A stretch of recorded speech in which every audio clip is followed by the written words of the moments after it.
They made France the epicenter of literature. Hemingway, Fitzgerald, McLeish, and others formed the Lost Generation. Their work influenced nearly every writer who followed. Their lives were among the most fascinating of the 20th century. During and after the First World War, some of America's best and brightest young artists made their way to Paris. They drank to excess, carried on illicit affairs, and occasionally found the discipline to write or paint. Tonight's biography is the story of this band of American intellectuals who spent the Jazz Age in the cafes and bistros of Paris. Gertrude Stein summed up her own situation this way: America is my country. Paris is my hometown. The same was true for the other poets, writers, and artists that became known as the Lost Generation.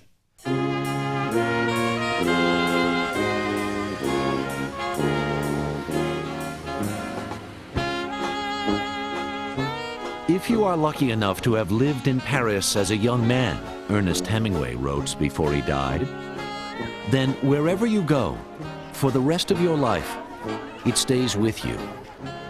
For Paris is a movable feast.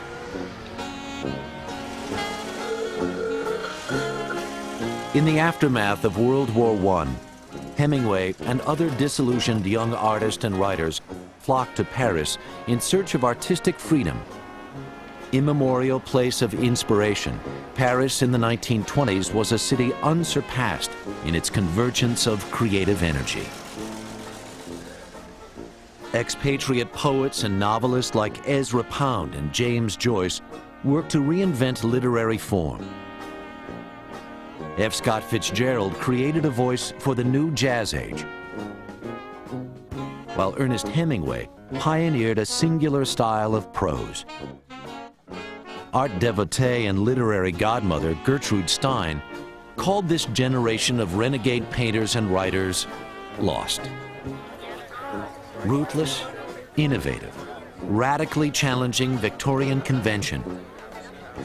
This lost generation would eventually produce the greatest concentration of art and literature in the 20th century.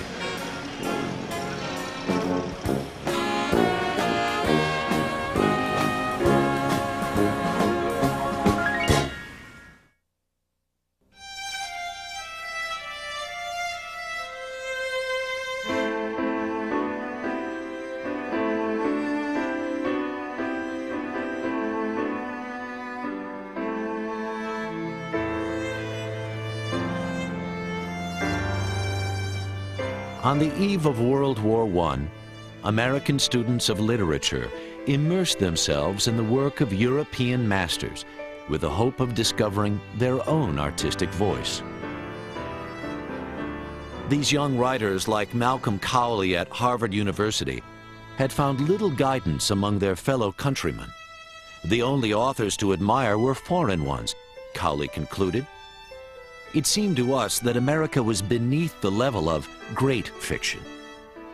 As Cowley yearned for an American experience worthy of fiction, from across the Atlantic there came the seduction of grand events on the epic scale of authors Zola and Tolstoy. The Lost Generation was a group of writers primarily, artists generally, who were educated on the values and virtues of European culture, a culture that largely existed in books. At the time of the First World War, when most of them were just coming into their maturity, they suddenly felt as though it was upon them to go and save that culture.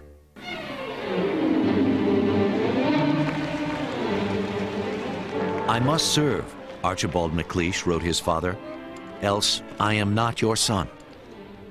MacLeish left his wife and children, his studies at Harvard, and a promising career at law to join in the war effort.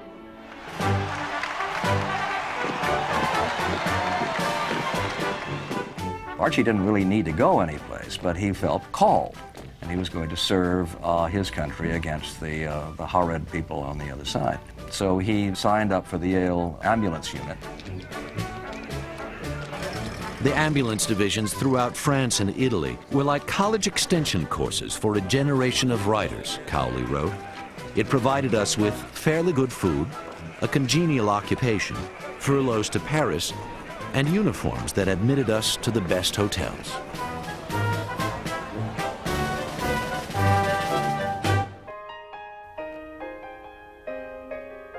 Volunteer John Dos Passos was a product of New England prep schools and Harvard intellectuals. Born in Chicago, Illinois, he spent much of his childhood in Brussels and on tours of Europe with his family. But he yearned to experience the world outside of his privileged life. Dos Passos found a kindred spirit crossing paths with Ernest Hemingway, a boisterous teenager who joined the Red Cross ambulance unit to escape his Midwestern upbringing. Ambulance service was their way to get into the action, Dos Passos wrote, before the whole thing goes belly up. They went and volunteered in various ways, and in that fashion saw the worst of the First World War, saw a Europe that had been destroyed. The morass of Passchendaele, the trenches, people who were disfigured by chemical warfare, mustard gas, watching people get slaughtered by machine guns, sending cavalry up against tanks. At Verdun, John Dos Passos saw countless dead and wounded in a battle of little strategic importance. In combat, Lieutenant Archibald MacLeish reminded his men of President Woodrow Wilson's pledge to keep the world safe for democracy. MacLeish was prepared to make the ultimate sacrifice. He was spared. His brother was not.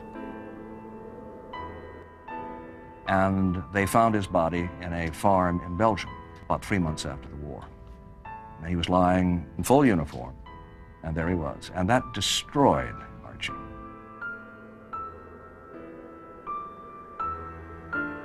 It was a generation that was lost in the carnage of World War I. Those who went off to see the Europe of their treasured books were witness to its destruction. With the armistice on November 11th, 1918, the sons of America returned as men. President Wilson intended to keep the promise for which they fought. He envisioned America among a league of nations, leading through innovation and industry the means for future peace. But America was content to keep its prosperity at home. There was a tendency to pull back and to believe that America, the United States, was really the seat of all that was good and everything else had to be excluded. There was an isolationist reaction to the war. They didn't want to join the League of Nations. The idealist in MacLeish was shocked by the Senate's refusal to join the League of Nations. What came after, the failure of the League of Nations and the return to banal, if you will, filled him with real rage. And I think it did Ernest, I know it did Dos, this sense that of betrayal, that this bloody, terrible war hadn't solved one damn thing. In the 20s in the States, you had a culture that began to be repressive in various ways. You had the expansion of the Ku Klux Klan that starts its northward migration. You have an anti-labor movement that's really working to quash strikes. But you also have the beginnings of prohibition. This is a time where the country is run by Warren Harding or Calvin Coolidge, where the business of America is business.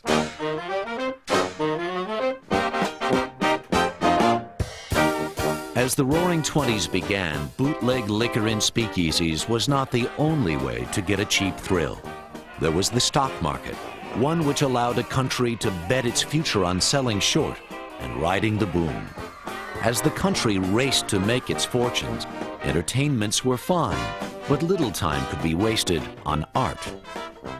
It's a country that sings itself songs like, "Yes, we have no bananas," and gets very excited about people going and sitting on flagpoles. In the face of that, there's this group who become progressively more disenchanted. Ernest Hemingway returned to America with tales of combat, of romance in Milan with a beautiful nurse. But after the stories were told, Hemingway found himself back in the stagnant reality of Oak Park, Illinois. The difference in worlds left him lost in a haze of aimlessness, and his parents kicked him out of the house until he could find his way. They came back to America after the war, very disillusioned, very confused, all wandered back to their various outbacks and found that nobody really understood what they had experienced. Nobody understood who they were. At 17, we were disillusioned and weary. We had come to question almost everything we were taught at home and in school. Looking backward, I feel that our whole training was involuntarily directed toward destroying whatever roots we had in the soil, toward eradicating our local and regional peculiarities, toward making us homeless citizens of the world.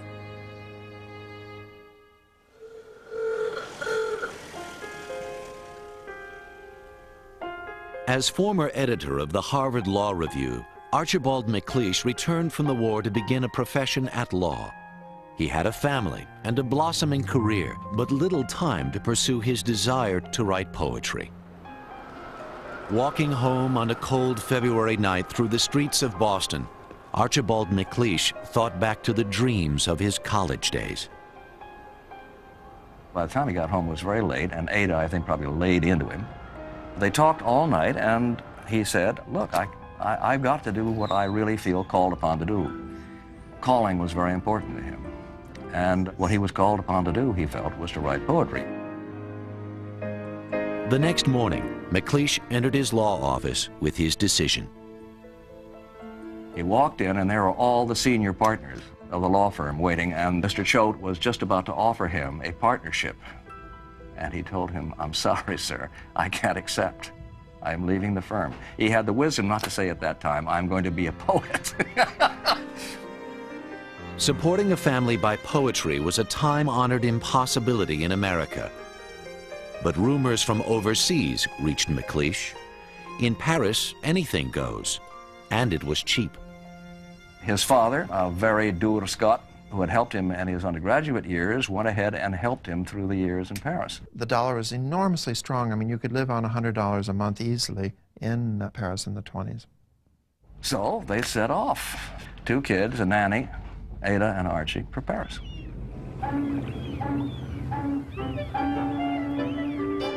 A generation who burned with the passion to create followed MacLeish.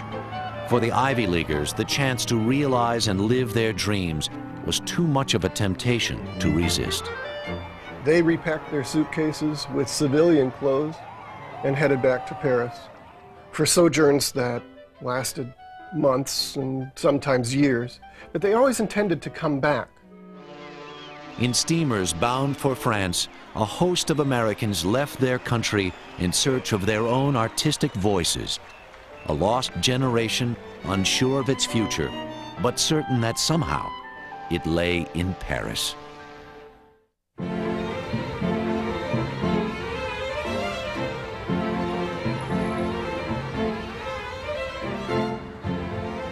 Paris was like a burst of sunlight when I came there.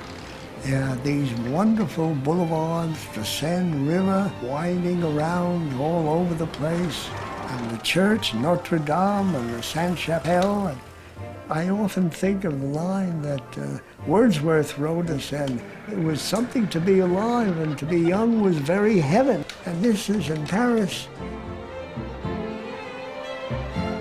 You have to imagine, in Paris in the 20s, right after World War I, there had been a horrific cataclysm. Pretty much a whole generation had been wiped out in the war. And after something like that, there is a feeling of tremendous relief. It's kind of the reverse of survival guilt. It's survival celebration.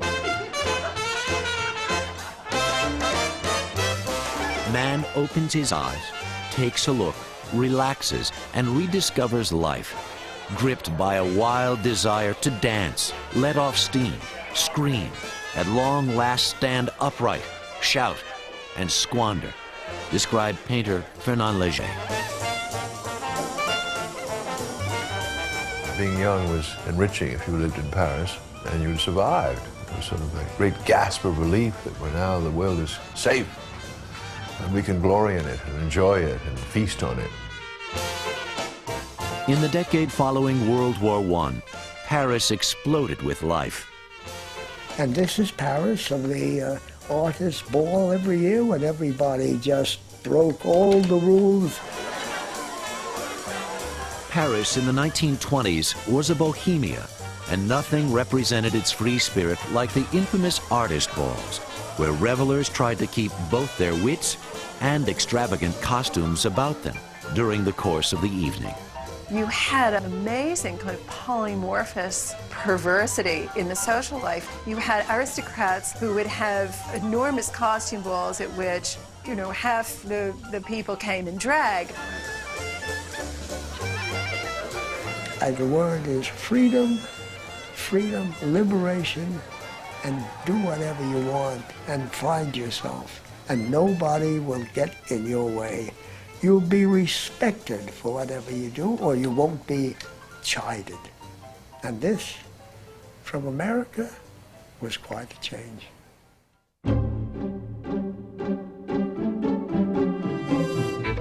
You had Picasso and Braque and Léger reimagining how you would see things. You had Stravinsky and Ravel reimagining music. You had Cocteau and Gertrude Stein reimagining prose. It was a truly exciting time to be there. Paris was where the 20th century was, remarked Gertrude Stein. Many who made it so passed through her salon on 27 Rue de Fleurs. We were in those days, as I look back on them, constantly seeing people, Stein remembered of the war's end. John Dos Passos, Ernest Hemingway, and a wave of American writers made Gertrude Stein's salon a mandatory stop for culture, conversation, and a taste of why they came to Paris. And of course, Gertrude Stein's girlfriend, Alice B. Toklas, was a great cook. From hosting Gertrude's friends in the Parisian avant-garde, Stein's lifelong companion was well experienced in the art of entertaining. And she'd figured out that the way to keep the artists happy was to seat them opposite their own paintings. They never caught on that that's what she was doing, but they would sit there beaming through the whole meal because they'd be looking at their own work. So Picabia would be facing a Picabia and Picasso would be facing a Picasso. And that way they never quarreled with each other. Everybody was very happy. As a guest in the salon of Gertrude Stein, the who's who of modern art were well fed in art and ideas. Gertrude Stein is terribly important because whether you like her words or not, she influenced everybody. Before she became the godmother of the expatriates, Gertrude Stein's celebrated life in Paris began under humbler beginnings. In 1904, she had left America behind, a failure in medical school. She was in a severe depression. She'd had an unhappy love affair, which left her debilitated. She left New York, left America, not so much to find her freedom in Paris and to go explore the world, as to get away from a very painful situation. Gertrude moved in with her brother, Leo Stein, arguably the century's most important collector of early modern art. She and her brother started collecting all these important, scary, very ultra-modern paintings before anybody else. And they were hanging from the ceiling to the floor in the kind of what they call the Baroque style, where you just pile one painting right on top of another. And I think the furniture was quite kind of stuffy and old-fashioned and Victorian looking, which was in complete contrast to these extraordinary paintings. On the walls of Leo Stein's apartment, portraits by Cézanne hung alongside the expressive colors of Matisse. Matisse frequented the home of the Steins and attended their Saturday salons, where he would join Georges Braque and other painters championed by Leo.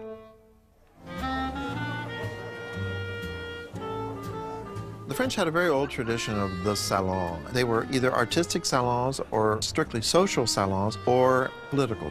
It usually was an institution that revolved around a woman who was sufficiently rich and had a big enough place that she could receive a lot of people. And then she would have her day. It would be like a Thursday. And everybody would show up and sit around and talk. Her brother's latest discovery was a young Spaniard named Picasso. Gertrude observed a genius of very considerable magnitude. In Picasso, Gertrude found both an admirer and an inspiration for her experimental writing. Gertrude Stein was very interested in Cubism because of Picasso, and so she was trying to create a verbal equivalent to Cubism in painting. Her idea was that if you talked about just the surface of a person or an object, that you would create this verbal Cubism. If I told him, would he like it? Would he like it if I told him? Would he like it? Would Napoleon? Would Napoleon? Would he like it? So it led to a kind of style like, if Picasso, would Picasso, did Picasso. You know, there's all these sort of repetitious, incantatory phrases. Would he like it if I told him? If I told him? If Napoleon? The better-known work would be Picasso's portrait of Stein. After 90 sittings with Stein, an exasperated Picasso left her portrait unfinished, exclaiming, "When I look at you, I no longer see you." Finally, months later, he presented Stein with her completed portrait. The famous line, she is said to have remarked, "It doesn't look like me." Picasso replies, "It will." 30 years later, Stein wrote, "It is the only reproduction of me which is still I."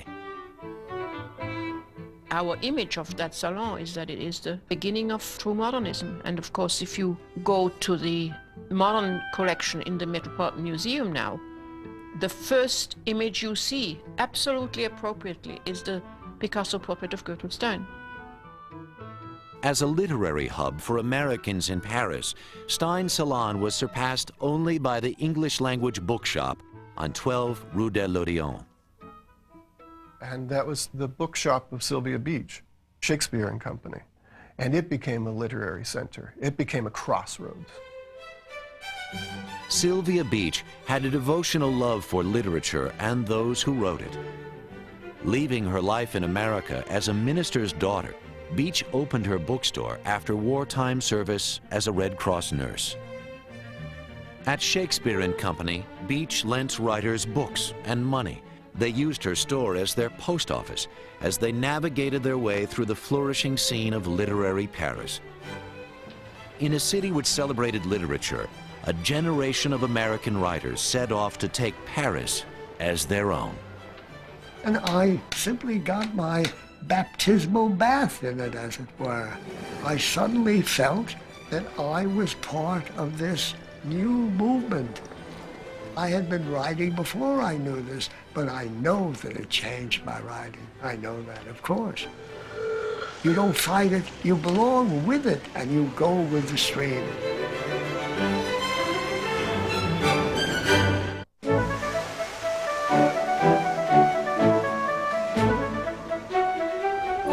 Before, though, Paris was wonderful. Wanderers talking in all tongues from every country. Fame was what they wanted in that town. Fame could be found there, too, flushed like quail in the cool dawn, struck among statues, naked in hawthorn in the silver light. Floods of artists from across the globe settled in Montparnasse on the left bank of the Seine. Marcel Duchamp called the Convergence the first truly international colony of artists we ever had. The interchange was just unbelievable. Everyone was involved in the arts, at least in the circles in which my parents moved, and it produced really extraordinary effects. Paris was full of the young from Africa, from Eastern Europe, from Asia. The Swedes, the Norwegians, the Finns, the Latinos, remembered Archibald MacLeish. I think it is possible to say that they felt a kind of vacuum. The youth of Europe had been slaughtered.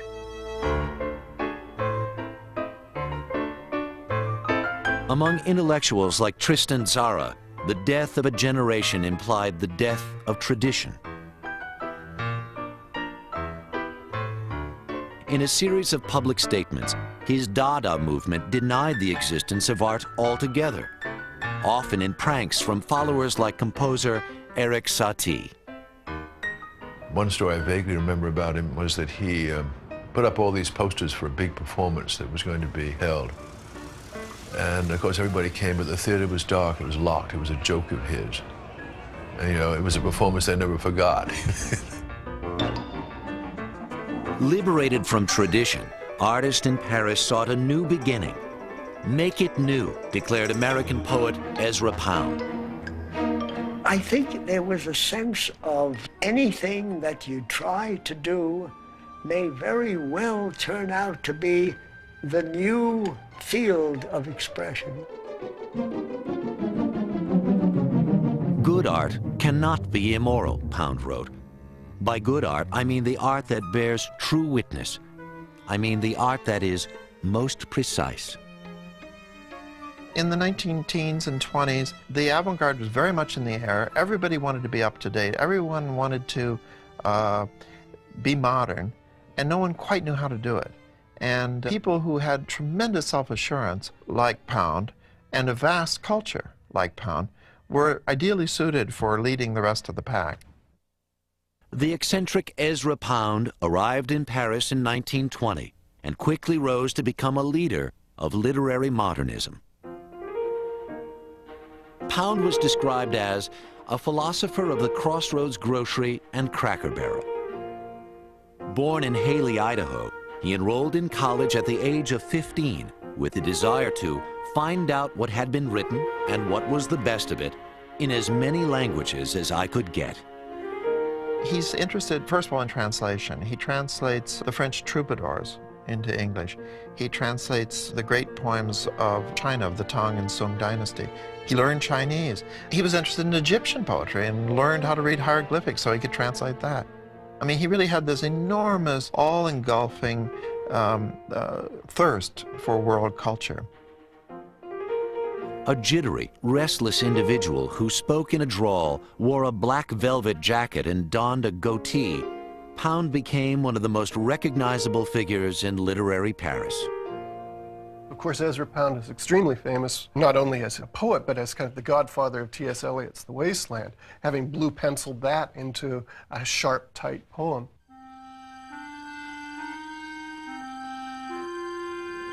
Unreal city, under the brown fog of a winter dawn, a crowd flowed over London Bridge. So many I had not thought death had undone so many. With haunting images of a sunken Ganga River, the falling cities of Europe, and dead soldiers crossing the London Bridge, The Waste Land evoked the emptiness felt by a generation living in the aftermath of war. They were a lost generation, and they were making art in a kind of void, I think, and oftentimes as a sort of whistling in the dark. For Americans writing in Paris, T.S. Eliot's poem was proof that great literature could come from among their own. The modern masterpiece had been created by a Midwesterner living in Paris. Complimente you, bitch. I am racked by the 7 jealousies, Pound declared after reading Eliot's poem. A similar response came after Pound finished a chapter from another of his discoveries. Well, Mr. Joyce, I reckon you're a damn fine writer. That's what I reckon. After 7 years of 10-hour days and his eyes strained from a debilitating bout of glaucoma, Irishman James Joyce was nearing completion of his gargantuan novel, Ulysses. Yet his much-anticipated manuscript was effectively banned from American publication when a New York court judged a chapter obscene. Finding no commercial publishers willing to take the risk, Joyce eagerly accepted Sylvia Beach's offer to publish Ulysses through Shakespeare and Company. I give him everything I can spare, Beach wrote one financier. It is up to all of us who want the most important book of today to appear to come to the help of its author. Financing the task put constant pressure on Beach's small bookstore, notwithstanding Joyce's reckless personal spending. When funds were not available to complete the printing of the book, Beach charged admission to a staged reading of Ulysses. Ladies and gentlemen, it seemed to me that I had been transported into a country far away from this country, into an age remote from this age, that I stood in ancient. Yes. And his heart was going like mad, and yes. I said yes. I will. Yes. Fervent applause by over 250 of the Parisian literati followed each section read that night. They realized, as Beach did, that the man who blushed before them had changed the course of modern fiction. Oh, he was poor, obscure, no one had heard of him. Rolled on the floor with a pain in his eyes, and found fame? He did. Ulysses, Yule Book, published to every people, even in Erse, and what became of him? Fame became of him. Smuggling copies into America as the complete works of William Shakespeare, Sylvia Beach proudly placed her own copy of Ulysses in the window of Shakespeare and Company. As one customer saw it, it was displayed like the flag of freedom on the left bank. Another customer was drawn to the photographs of James Joyce, T.S. Eliot, Ezra Pound, and other authors that lined the walls of her bookstore. The photographs all looked like snapshots, and even the dead writers looked as though they had really been alive. A newcomer to Paris and to his craft, young Ernest Hemingway had little idea his picture would one day hang among them.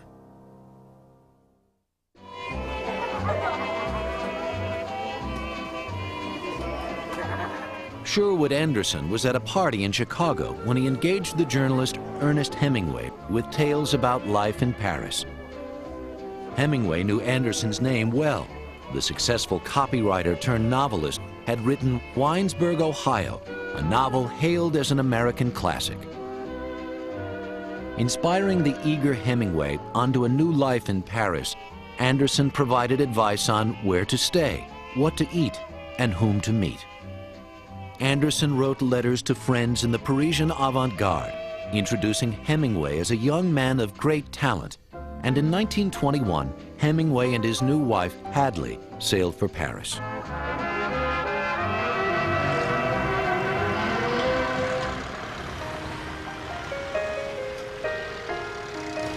Eager to establish his literary connections, Hemingway brought his first letter to Sylvia Beach.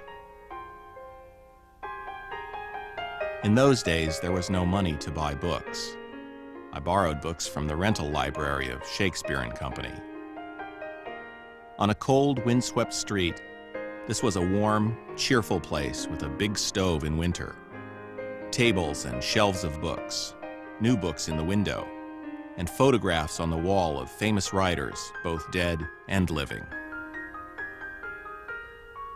Within the bookshelves of Shakespeare and Company, Hemingway's eyes opened to great literature through voracious reading of D.H. Lawrence, Chekhov, and the Russian novelists.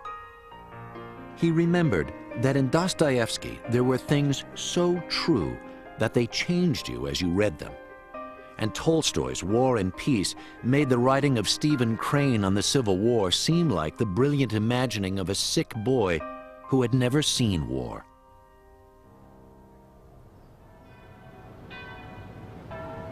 To have come on all this new world of writing, with time to read in a city like Paris, where there was a way of living well and working, no matter how poor you were, was like having a great treasure given to you. Hemingway's second letter of introduction was to a poet whose work was prominently displayed on the shelves of Shakespeare and Company. His first impression of Ezra Pound was that of a pompous bohemian, but in a show of restraint, Hemingway withheld his remarks in favor of friendship.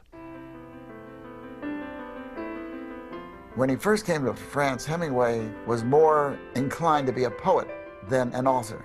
And so his early stuff was poetry, not very good poetry. Ezra was brutally honest in his relationship with these people. And he's the one who dissuaded Hemingway from writing any more poetry and to stay with the prose. Under Pound, Hemingway learned the politics of literature, found an editor for his stories, and was taught that in writing to distrust adjectives, and in reading to keep to the French. To tell you the truth, he told Hemingway, I've never read the Russians. In return for his services, Hemingway taught Pound how to box, remarking how he leads with his chin and has the general grace of the crayfish. Pound would always remain a better writer than a boxer. His own writing, when he would hit it right, was so perfect, and he was so sincere in his mistakes and so enamored of his errors and so kind to people that I always thought of him as sort of a saint.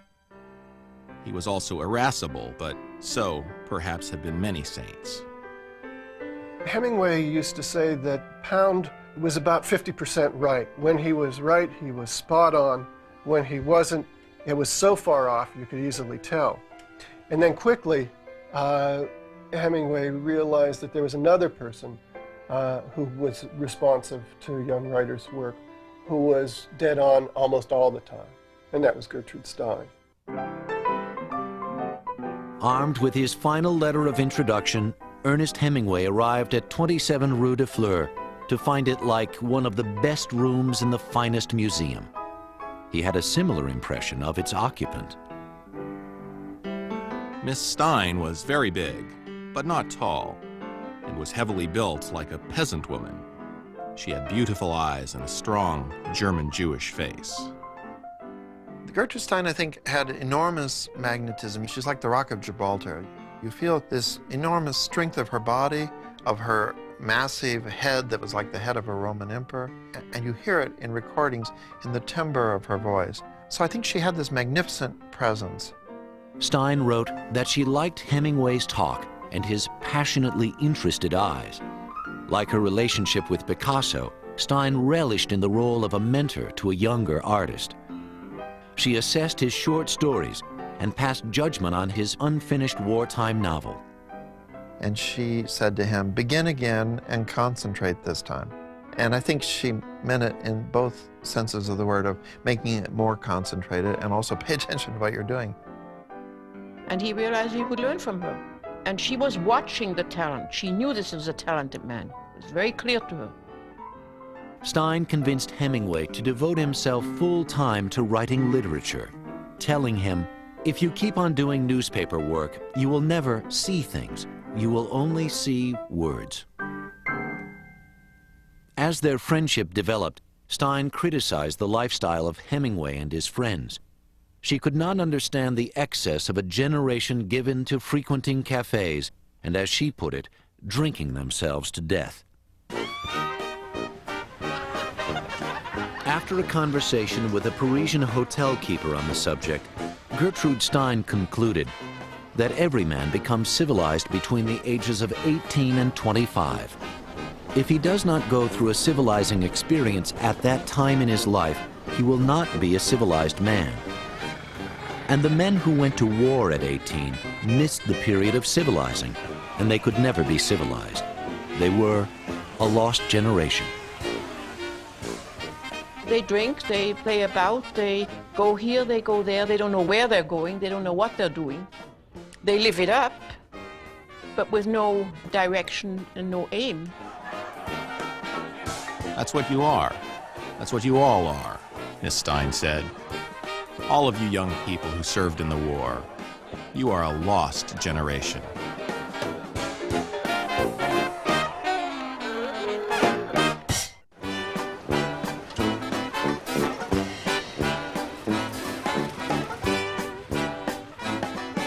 The Café du Dôme, the Café Rotonde, the Closerie des Lilas, les Deux Magots.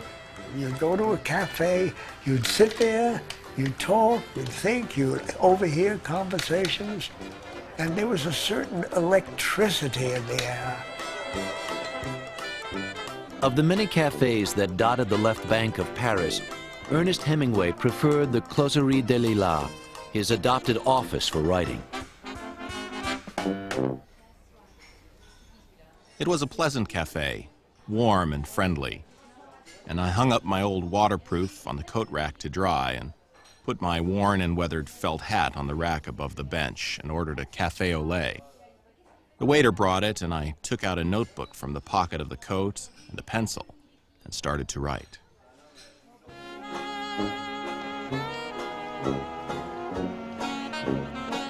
I think that people spend an awful lot of time in cafes, partly because apartments were badly heated and badly lit. So all of them would go to these big cafes because they'd be well heated in the winter. There was always lots of light, and for the price of a cup of coffee or a brandy, you could stay there all day. For the length of the morning until afternoon, Hemingway wrote his short stories, losing himself in the worlds he had known in America. Hemingway, when it came to being a writer, was enormously disciplined. He would set himself a period of time and he would write and write and write, and he would tune out the world. After writing a story, I was always empty and both sad and happy, as though I had made love, and I was sure this was a very good story, although I would not know truly how good until I read it over the next day. Hemingway found Paris the town best organized for a writer to write in that there is, offering enough distractions to keep his mind off of work at the end of a day.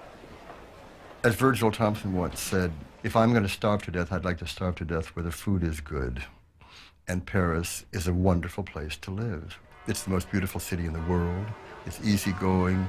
Every corner, every cafe reeks of romance, and not just by association.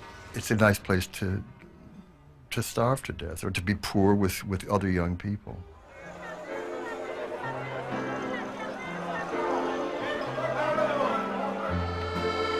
High unemployment in France barred foreigners from any local income. Expatriates often depended on overseas family support or the unpredictable sales of their art to survive. Hemingway planned his routes carefully to resist temptation. The best place to go was the Luxembourg Gardens, where you saw and smelled nothing to eat, he wrote. Through the gardens to the Musée Luxembourg, he went to view the Manets, Monets, and Cézannes. I learned to understand Cézanne much better and to see truly how he made landscapes when I was hungry, Hemingway wrote. I used to wonder if he were hungry too when he painted. When you are 25 and are a natural heavyweight, missing a meal makes you very hungry.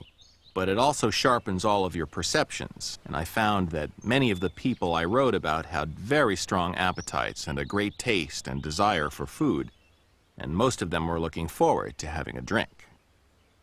Paris offered ample opportunity to do so.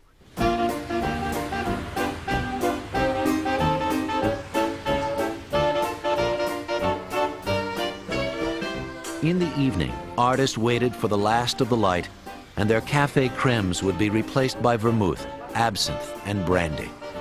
Tables were set up outside of the cafés, and the locals of Montparnasse flocked to them as the evening began. It's a very lonely business, writing.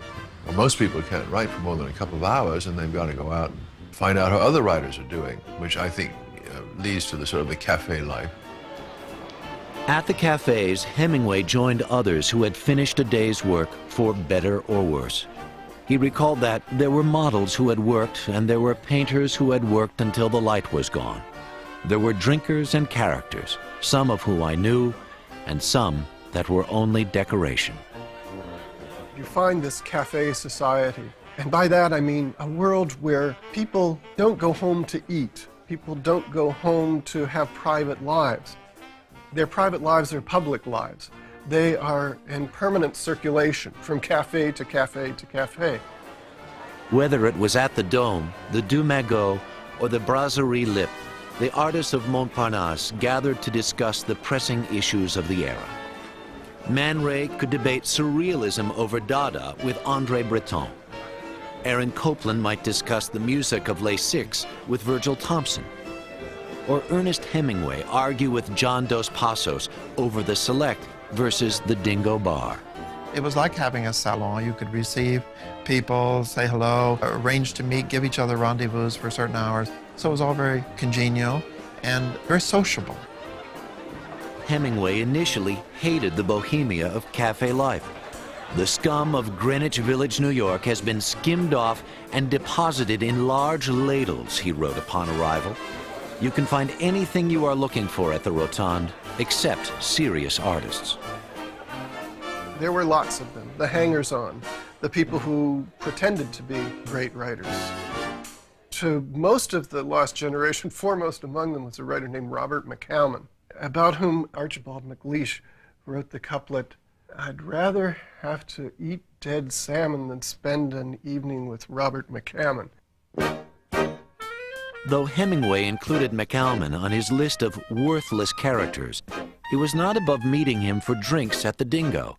McCalman had an interest in publishing Hemingway's work and was often good for picking up the bar tab. I think the other thing was that there was prohibition in America, and so writers liked to drink a lot, and at least writers in that period certainly did. In Montparnasse, the jockey became an overnight sensation with the Americans.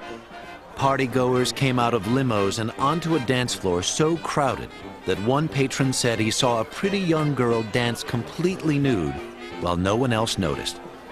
Hemingway noticed another woman, only partially so. This is the heat of July. She was dancing in a mink coat with a British soldier in uniform. Ernest saw this gorgeous ebony-colored woman, cut in on her to dance with her. And that was Josephine Baker. And that's how they met. And toward the end of that evening, when they were ready to leave the dance floor, he said, "Tell me, Josephine, why are you wearing that mink coat?" And she said, "Well, a girl has to wear something." And she opened the coat up, and she was naked.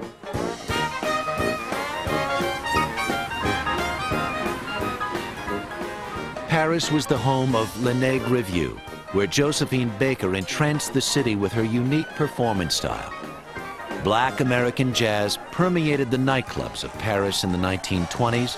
Among the most popular was Le Select, a club that offered dancing and entertainment until dawn. And for the artists who staggered out of the club doors into daylight, there were café crèmes to shake off the night and start another day's work at the cafe.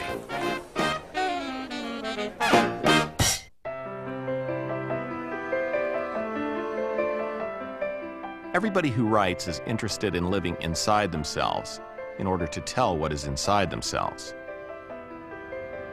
That is why writers have to have two countries, the one where they belong and the one in which they live, really. One always thinks of Paris and you think of these people all sort of getting together at Sylvia Beach's or bookstore or somewhere, that they met in cafes and sat around and talked as a type of collective.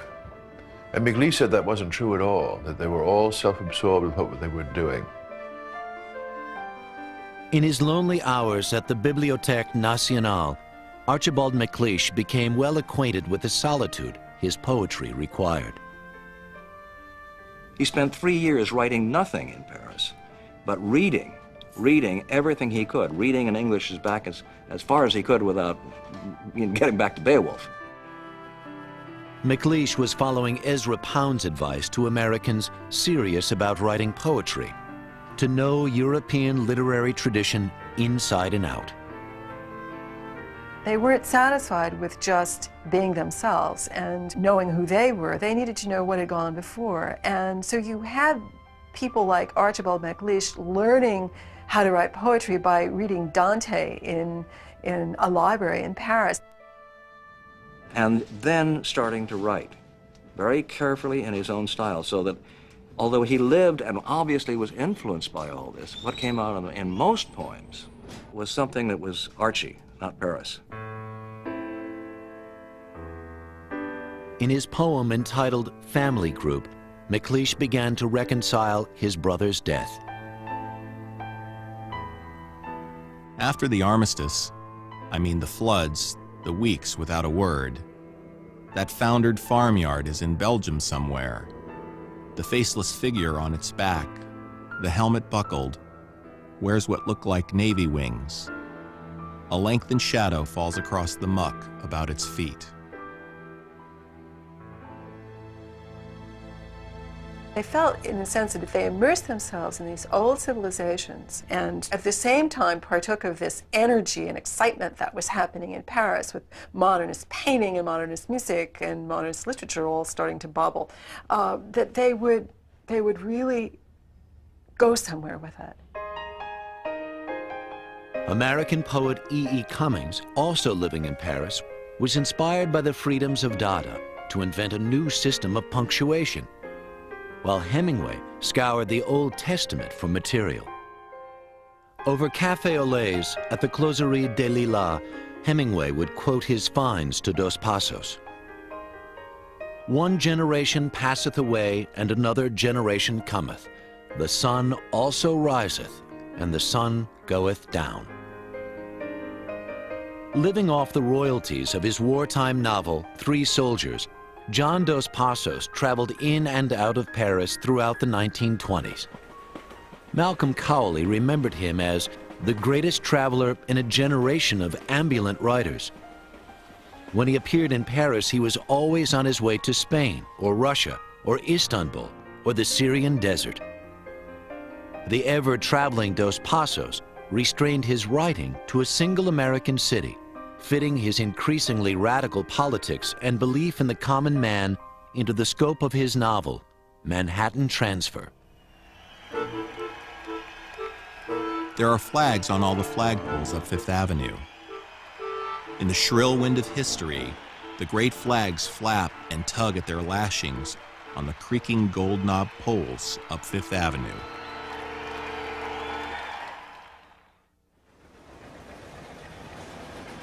Paris has always been home of all foreign artists. They are friendly, the French. They surround you with a civilized atmosphere, and they leave you, inside of you, completely to yourself. I never met an American who wasn't, in Paris, busy with American plans and purposes and material, remembered McLeish. People brought their own worlds with them. This is what's interesting about the American writers in Paris. They're not writing about Paris. They're writing about the Michigan woods.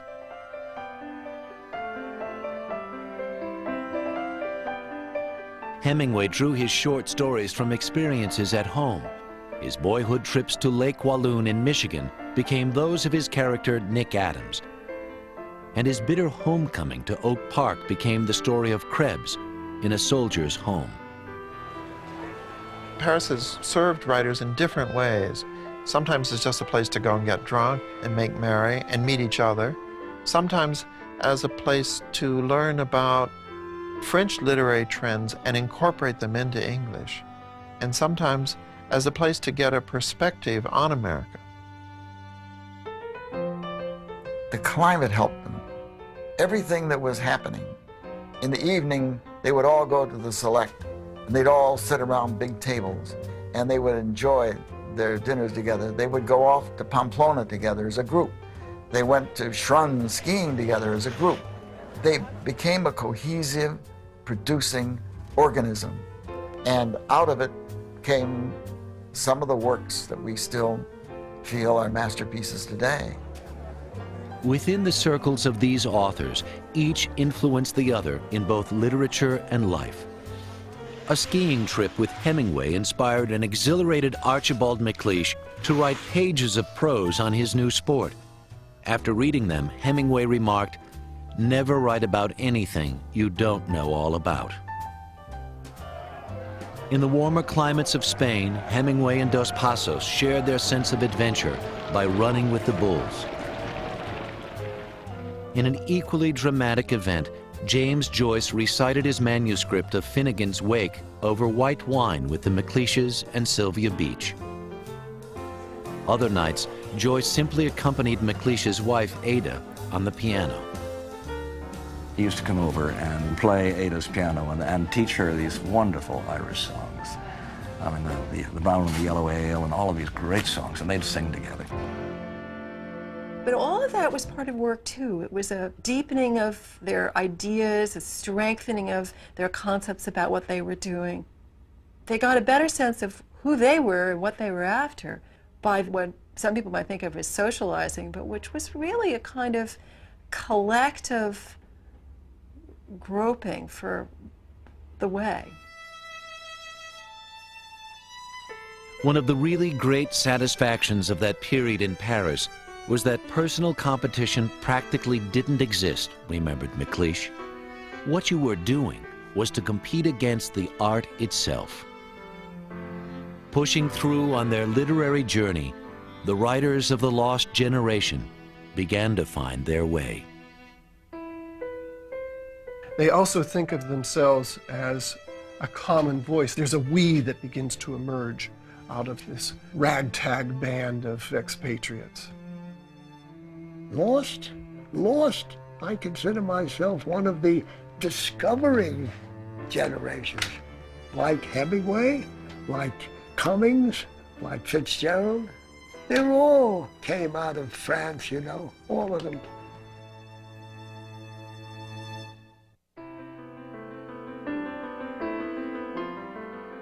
On Gertrude Stein's recommendation, Hemingway declined to submit his short story, Up in Michigan, to any American publications. The story was good, Stein remarked, but the sexual explicitness made it unprintable. Instead, Hemingway sent stories he equally believed in, like A Soldier's Home. I knew the stories were good, and someone would publish them finally at home. When I stopped doing newspaper work, I was sure the stories were going to be published, but every one I sent out came back. His story of the shell-shocked war hero was returned by Harper's Magazine, along with a now familiar rejection letter. And Ernest said at times it hurt him so badly that he would throw things against the wall, break down crying. And I said, I never think of you as crying. And he said, let me tell you, man, when the hurt's bad enough, you cry. I never cried from a wound, but I certainly cried when those stories that I really believed in came back to me in the slot in the door. Stein had been well suited to give Hemingway advice regarding unprintable manuscripts. The bulk of her writing, including an epic novel, The Making of Americans, lay in her studio in Rue de Fleur without having been to press. She was totally convinced in her own importance and wrote volume after volume without finding a publisher for them. In the case of 3 Lives and Geography and Plays, Stein arranged to pay for publication herself, and the rise of the independent press gave Stein's experimental writings a natural outlet. There were other young people there who were interested in starting up small presses. You could publish there. You could take chances there. There was very little censorship there. Seasoned writers and developing talent equally depended on Harold Loeb's Broom, Robert McCalman's Contact, and a host of small presses for recognition. If the little magazines died to make free verse, as Stein put it, most died young after wealthy patrons lost interest in their literary stints. But despite short lifespans, poor quality paper, and no profit, the little magazines got the work out. After 13 years, Gertrude Stein's The Making of Americans finally made it from the Rue de Fleur to the Transatlantic Review. With no censorship, the magazines often published even what Stein viewed as unprintable. Up in Michigan would have its first run with the literary elite as McCalman printed Hemingway's 3 Stories and 10 Poems. When Hemingway arrived and started writing this very lean, muscular prose, this vernacular kind of writing that was unknown in French prose or even in American or English prose at the time, it was terribly exciting. With the series of vignettes entitled In Our Time, Hemingway received a much-needed boost from influential critic Edmund Wilson.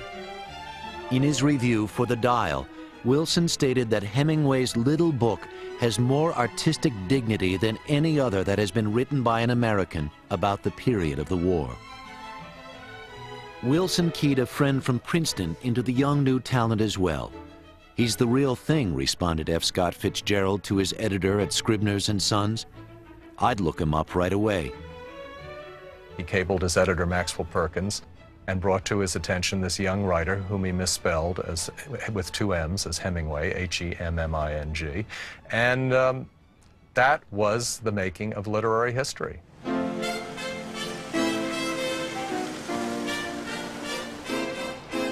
Hemingway had little idea he was being scouted for the venerable publishing firm when the man who looked like a boy walked into the Dingo Bar. He had very wavy hair and a high forehead, excited and friendly eyes, and a delicate, long-lipped Irish mouth that, on a girl, would have been the mouth of a beauty. The mouth worried you until you knew him, and then it worried you more. Fitzgerald, by the time he was in his early 20s, was already a success. He was a best-selling author with This Side of Paradise, which was published in 1920, and he was not yet 24 years old. This Side of Paradise transformed the boyish Princeton graduate into the chronicler of the Jazz Age. Fitzgerald was an overnight American success, and along with his glamorous wife Zelda, embodied the life of the Roaring '20s. But the life of celebrity, weekend parties in Long Island, and bootleg gin grew tiresome to the Fitzgeralds. They were going to the old world to find a new rhythm to their lives.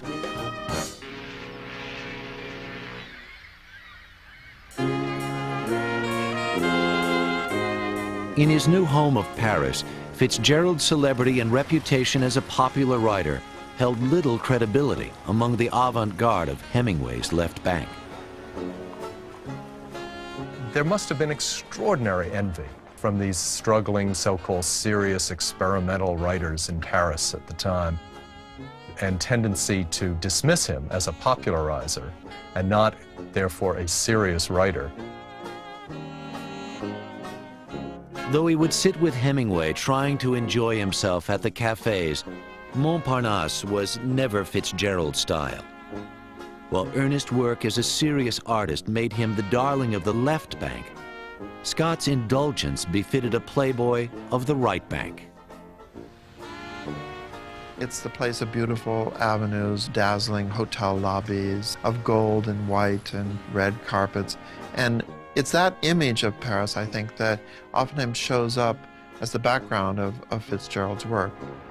Fitzgerald could also afford the difference in price between a drink at the glamorous Ritz bar and the careless Closerie des Lilas.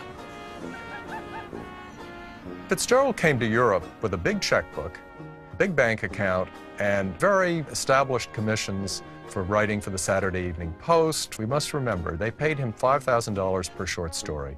That is the equivalent today of a writer being paid $50,000 to $70,000 per story, which is probably something that he could knock off in a day, if it was a good, sober day. That was a rarity. The Fitzgeralds had been known to go on 4-day drinking binges among the bars of the right bank, the cafes of the left bank, and the cabaret clubs of Montmartre. Fitzgerald described the first full summer that he spent in Paris as being a season of 1,000 parties and no work. And that's unfortunately what happened to him while he was there. In the midst of the revelry, Fitzgerald had gotten little work done in Paris. As Hemingway wrote him, "Paris is poisonous for you." Hemingway may have partied as hard as Fitzgerald, may have gone out to the cafes late at night and stayed up much too late and had much too much to drink, just the way Fitzgerald did. But Hemingway, when it came to being a writer, was enormously disciplined. And Fitzgerald, I think, didn't have that real discipline. Fitzgerald decided to accept an invitation to move to the south of France. There he hoped to regain the elusive discipline he'd found during the early stages of writing his novel, The Great Gatsby. Perhaps his luck would fare better on the Riviera.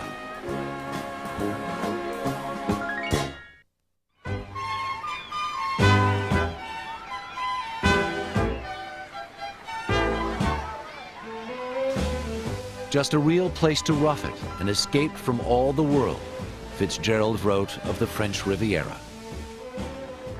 And you have to understand that in this period, the Riviera was not a place that if you were French or fashionable, you ever went in the summertime. The only people who were around there in the summertime were the peasants and the fishermen.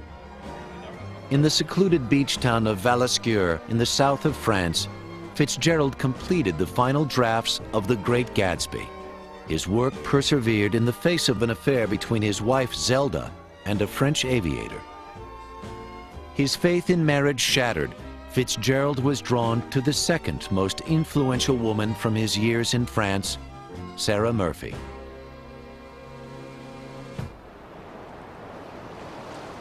A young woman lay under a roof of umbrellas, making out a list of things from a book open on the sand.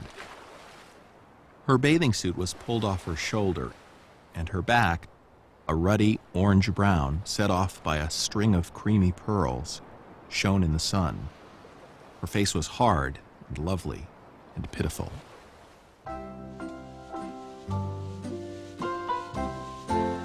Fitzgerald was as entranced by Sarah's Irish beauty and her fierce intelligence as Pablo Picasso had been before him.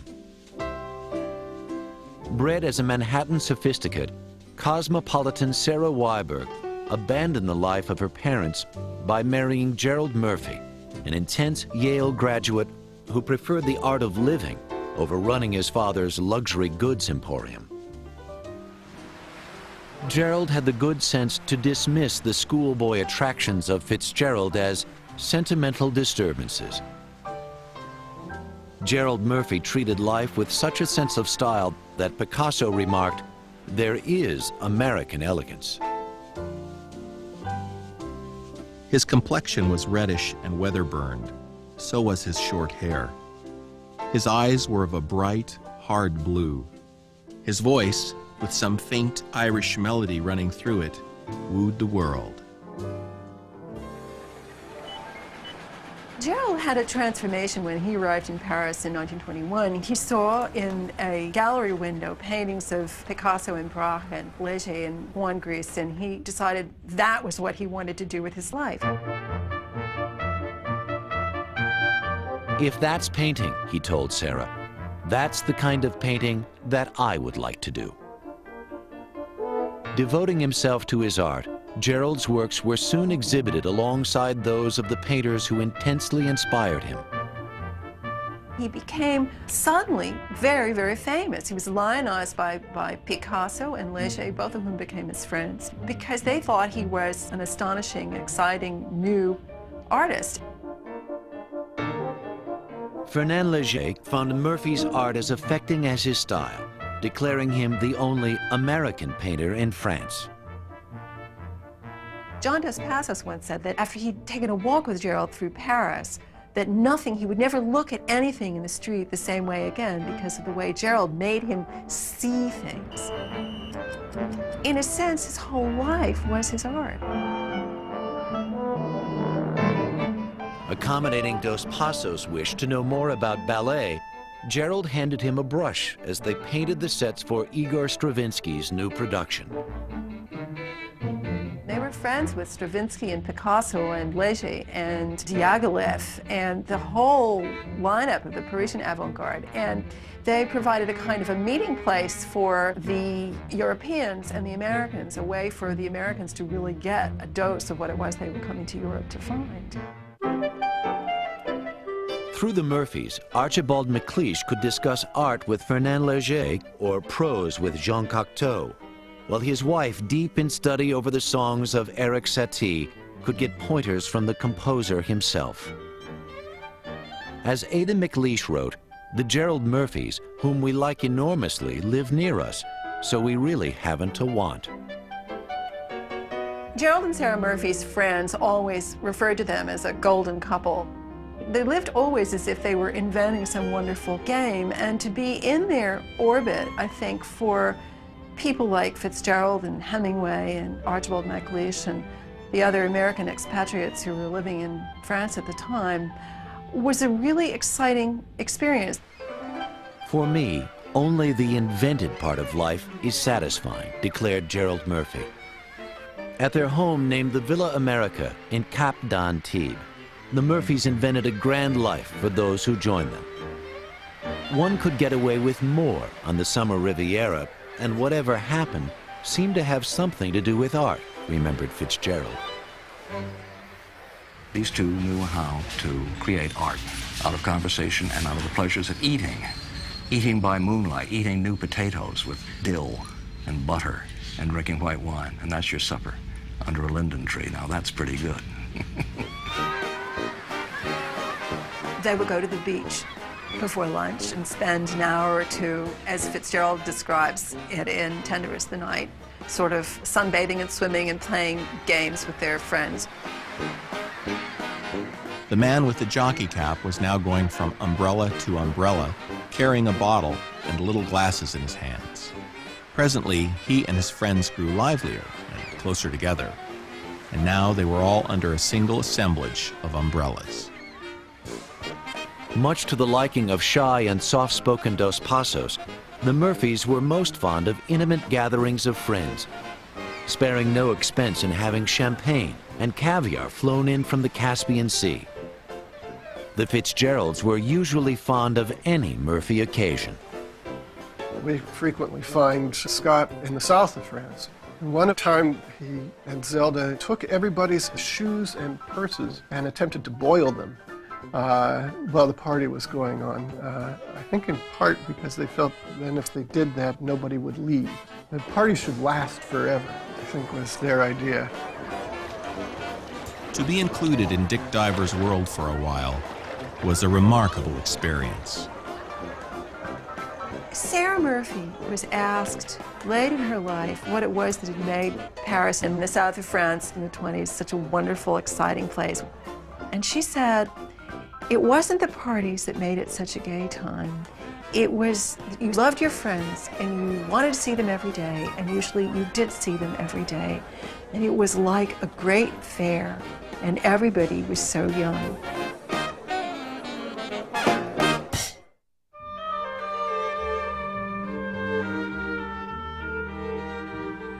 By the summer of 1925, all Hemingway had to show for his 4 years in Paris were short stories. His first attempt at a novel, a wartime tale between a nurse and a wounded soldier, had evaporated. His wife Hadley had lost the entire manuscript on a train. Hemingway determined that he needed the disciplined writing of short stories in order to mature the lyric facility of boyhood that had plagued his unfinished novel. Hemingway would agonize over his manuscripts, make corrections, scribble things out, rewrite, rework over and over again until he got it just the way he wanted to. Short stories like A Soldier's Home had only come about after countless attempts and failures.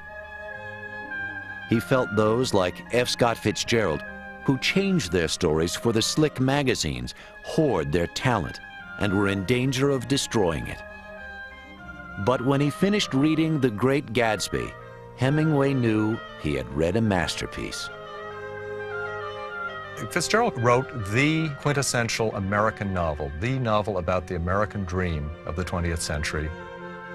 The Great Gatsby affirmed the next step for Hemingway. He had to write a novel. I did not know how I would ever write anything as long as a novel. It often took me a full morning of work to write a whole paragraph. When I had to write it, then it would be the only thing to do, and there would be no choice.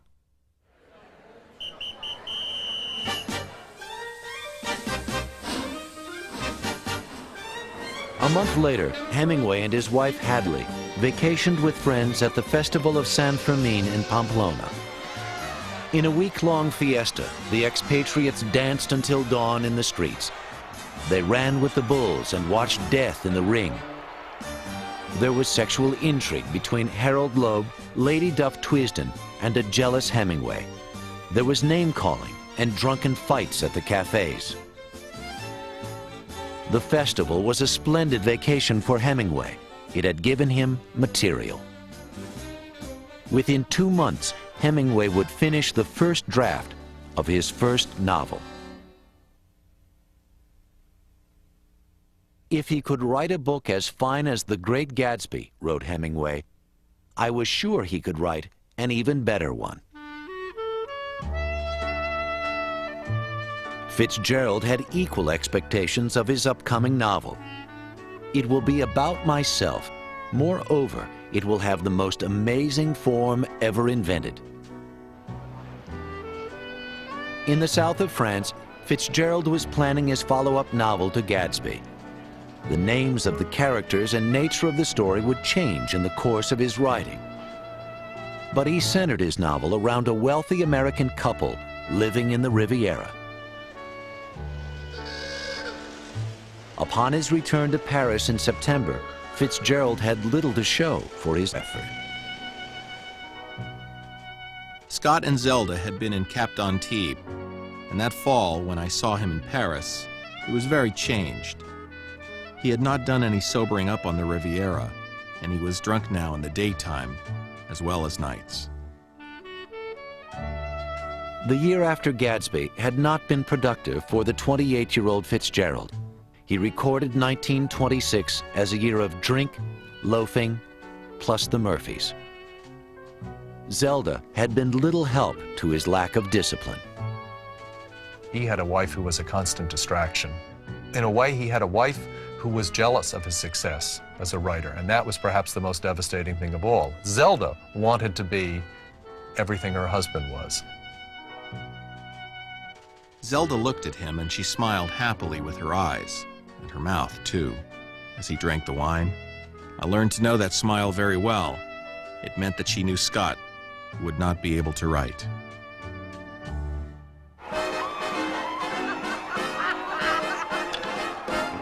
The flamboyant lifestyle was financially catching up with the Fitzgeralds. He wrote in his mid-20s an article for one of these magazines called How to Live on $36,000 a Year, which recounted his rather boisterous life with his wife Zelda.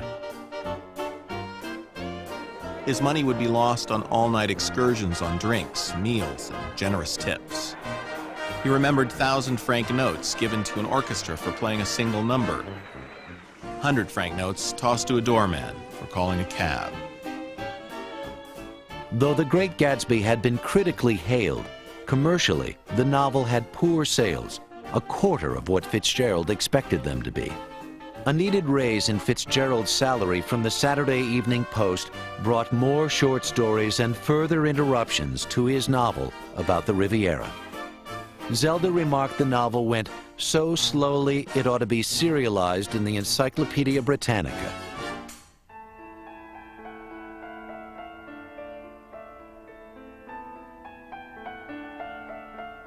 Following his ill-fated break to write for Hollywood came a series of nervous attacks.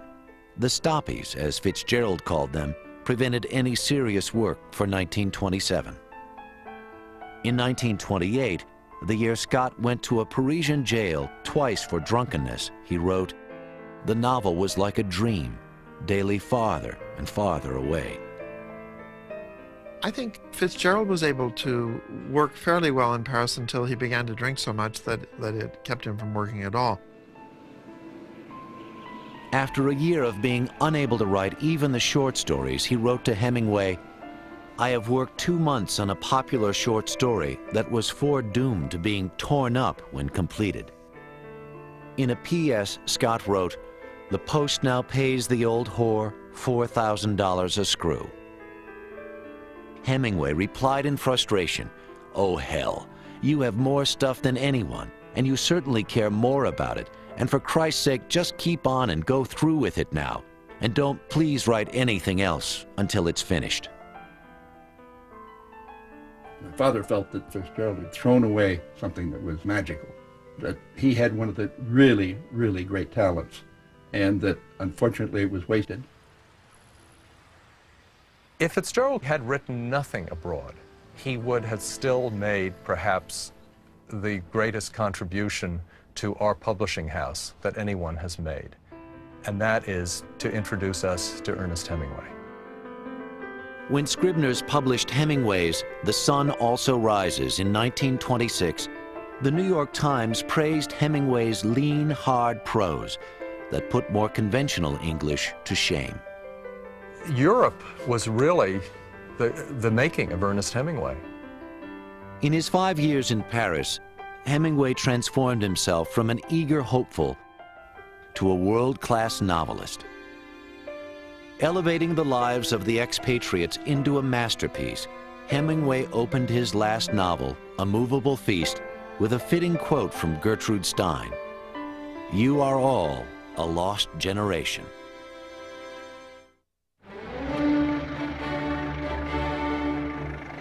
The life of celebrity followed Ernest Hemingway along the left bank, with hopeful young Americans emulating his success and his style.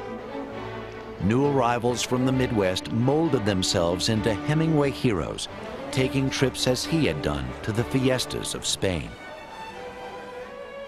With The Sun Also Rises, Ernest Hemingway had reached the pinnacle of his years in Paris.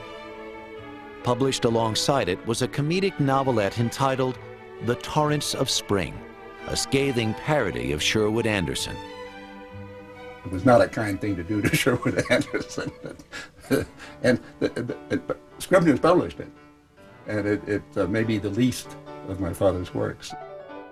The Torrents of Spring was a public mocking of the man who first introduced him to literary Paris and Gertrude Stein.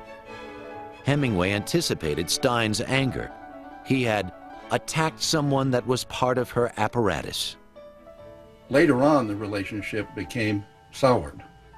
She started telling everybody sort of publicly that he learned everything about writing that he ever learned from her, and that, without her, he would never have been a writer. Stein's printed rebuttal to Hemingway came in the autobiography of Alice B. Toklas. The memoir of her years in Paris gave Stein a celebrity shared, as one critic put it, only by gangsters, baseball players, and movie stars. The last time Sherwood was in Paris, they often talked about him. The two of them had formed Hemingway, and they were both a little proud and a little ashamed of the work of their minds. With his newfound literary celebrity, Hemingway had outgrown his life at the Closerie des Lilas. Often, Fitzgerald would sit at the cafe alone, thinking of Hemingway and the promises from better times. On one of these evenings, he and the Murphys had gone out to dinner, and he'd had too much to drink. And at one point, they all got up to leave the table, and Fitzgerald just sank to his knees on the floor and flung his arms around Gerald and said, "Don't go, don't leave me here all alone." I was silent for too long after Gadsby, and Ernest's vogue succeeded mine, wrote Fitzgerald. It was not only the public that had forgotten Fitzgerald. Scott discovered that his best friends had abandoned him too, including Hemingway.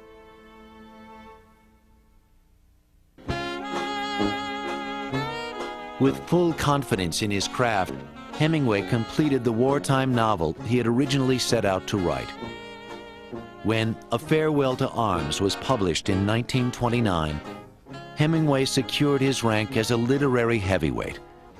No longer the struggling artist of the cafes, Hemingway found that Paris had changed, as he had. The artistic fervor which had been the life of Paris in the early 20s was now turning to frenzy.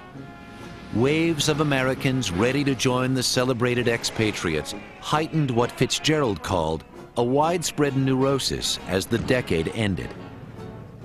He witnessed that with each new shipment of Americans spewed up by the boom, the quality fell off, until toward the end there was something sinister about the crazy boatloads.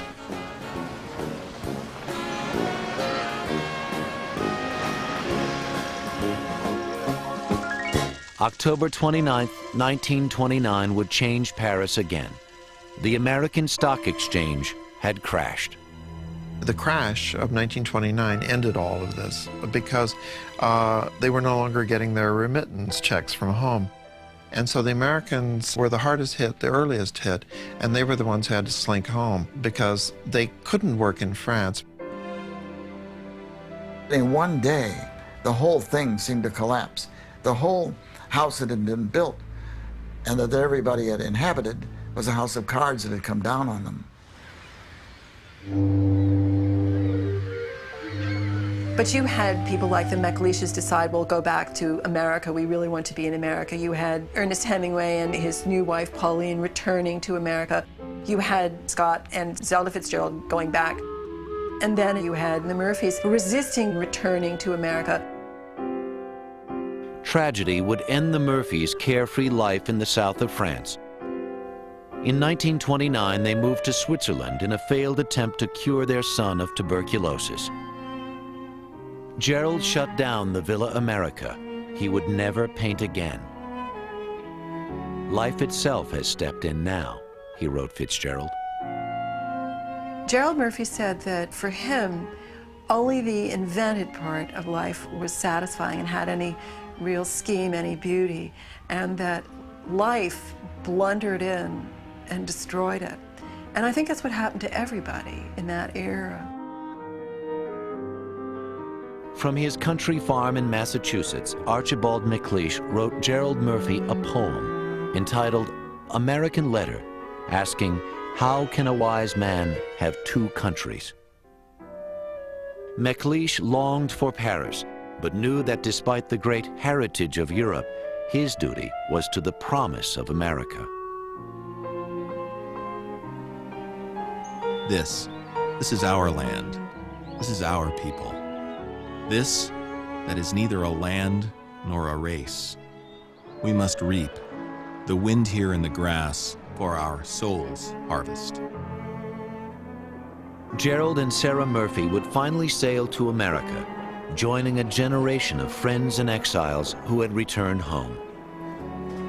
Gertrude Stein and Alice B. Toklas were among the few who remained in Paris.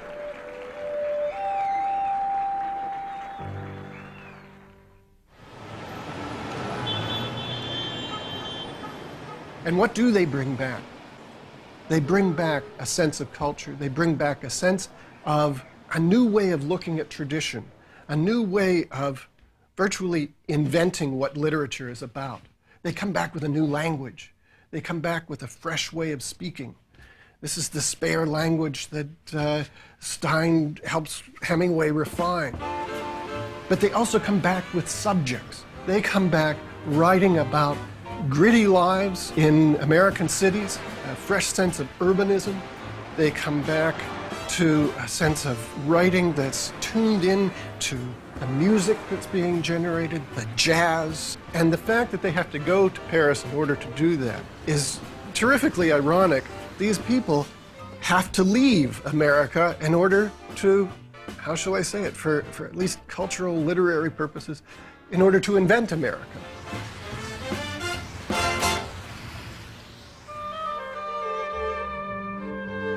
In Exile's Return, his biography of the lost generation, Malcolm Cowley recalled the end of the journey that had taken him and his classmates from ambulance drivers to international authors. The lost generation had ceased to deserve its name. The members of it had either gone under or else had found their places in the world.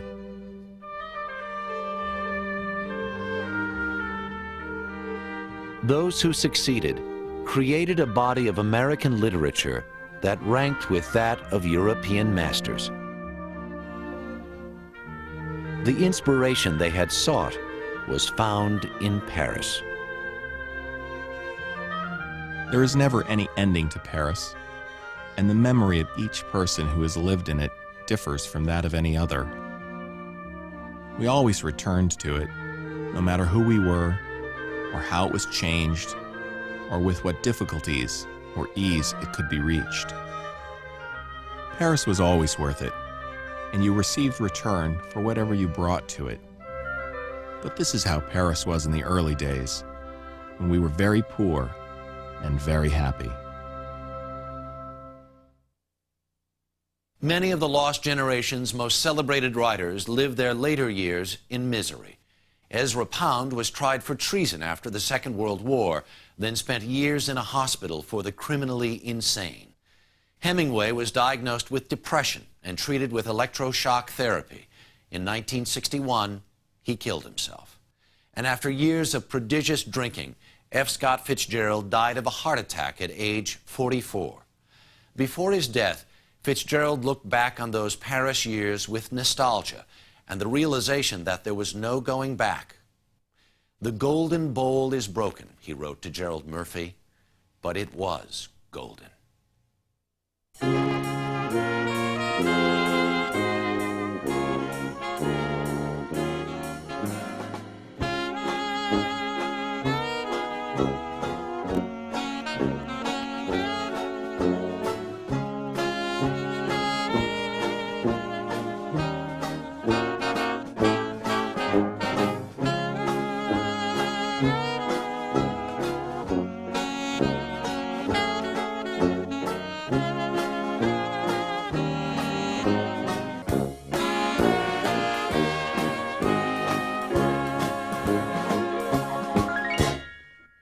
For the web's best bios, log on to biography.com.